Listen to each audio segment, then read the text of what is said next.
Hey everyone, it's Richard again with another update. So, some quick thanks for an order. We've had some additional merchandise orders. Again, thank you to those who have ordered merchandise. If there's anything specific you want to see that we don't have in the shop, let me know and I'll see about adding those to the shop. But if you have already ordered, please consider sending us some pictures and let us know if we can share those pictures on social media or if they're just for our use. But we'd love to see you, your family, your friends wearing the merchandise, and if possible, share those on our site and our social medias. I'd also like to mention that we've had some additional donations. Again, we're so thankful for everybody that donates in any amount. Every bit of it helps. So thank you all again very much for that. We also received some cards in the P.O. box for Brandon and Rachel and myself. Each got a card that was super exciting for us. So thank you again so much for those cards. That was very sweet and really meant a lot to us. To talk about Brandon and get an update on him, I believe I provided an update after we went into the hospital on Thursday, the 1st of February.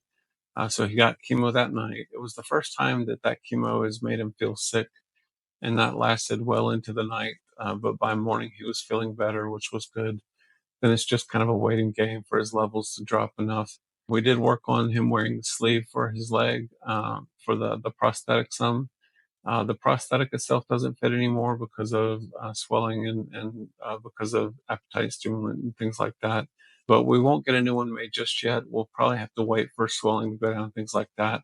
We'll follow up with them, see what they want to do.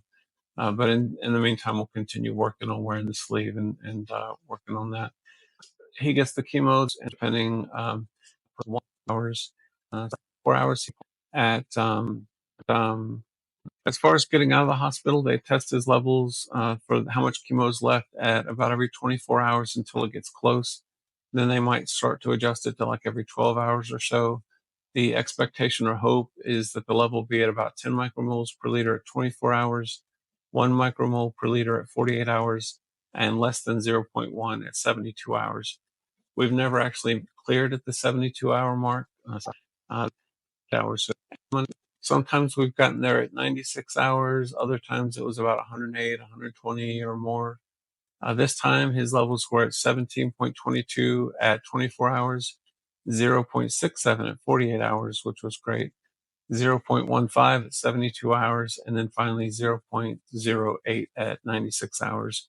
So we were actually able to come home Monday night. We were really not expecting to come home until Tuesday, so we hadn't packed or anything.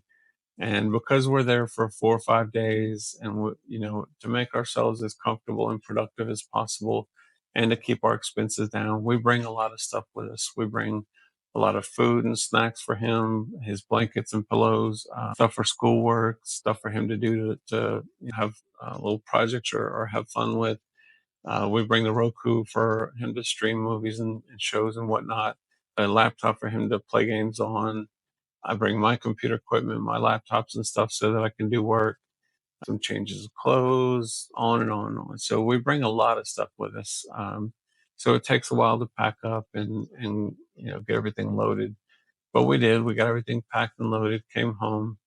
It's been very busy since then with my work and his school and trying to get various fundraising efforts going, organizing receipts and paperwork for reimbursement, lots of phone calls, doing the grocery shopping for my sister and daughter while we're going to be gone, as well as get more stuff for Brandon at the hospital, trying to get some laundry done, clean up and take care of the mess that the cat keeps making, trying to get him to where he'll stay in the bathroom now at night and not escape where the litter box and the food and water are. So did all that. Tonight, we got to get showers, pack and load the car, got to run the trash up to the dump here shortly before they close, and just get everything ready to go back to the hospital tomorrow. We have to be there at 10, and hopefully we'll be admitted and start chemo sometime by 5 or 6, but we'll see how that goes.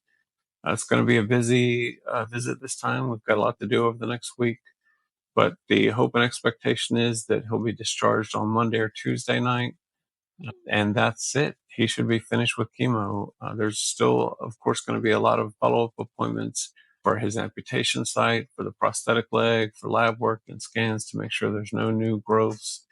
I think it takes about 6 weeks, 2 months maybe, for all the chemo to get out of the system, for the effects to stop. Hair starts fully regrowing, things start to settle down. Because it takes a couple of months, I know he'll continue some of his meds that help deal with the effects of the chemo for a while afterwards. I'm assuming that's probably for about a month or two. We'll find out more about that tomorrow.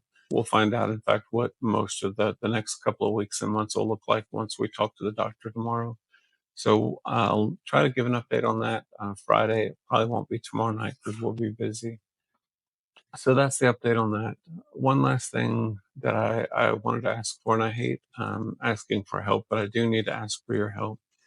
So I get paid at the end of each month, and I have some fundraising efforts that are about to happen in March and April, and those will help us get out of this hole that we're currently in.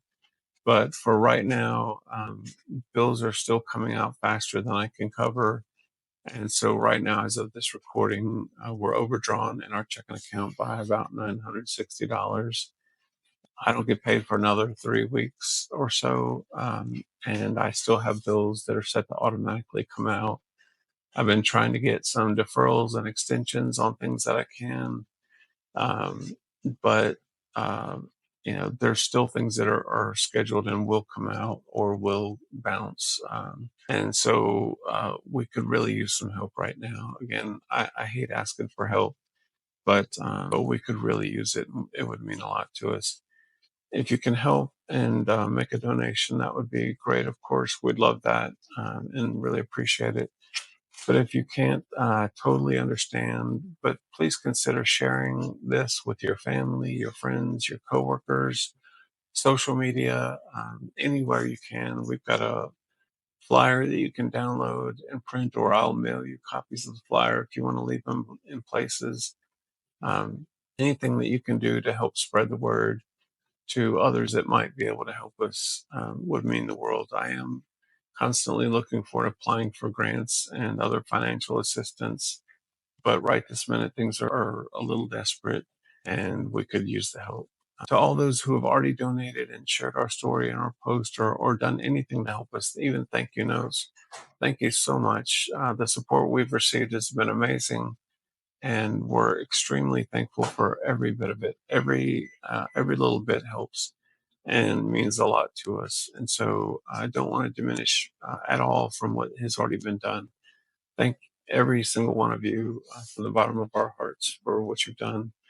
But any additional help in spreading the word or raising funds would be really appreciated. So that's it for now. As always, thanks for watching. Until next time, take care of each other, take care of yourself, and we'll talk again soon. Thanks.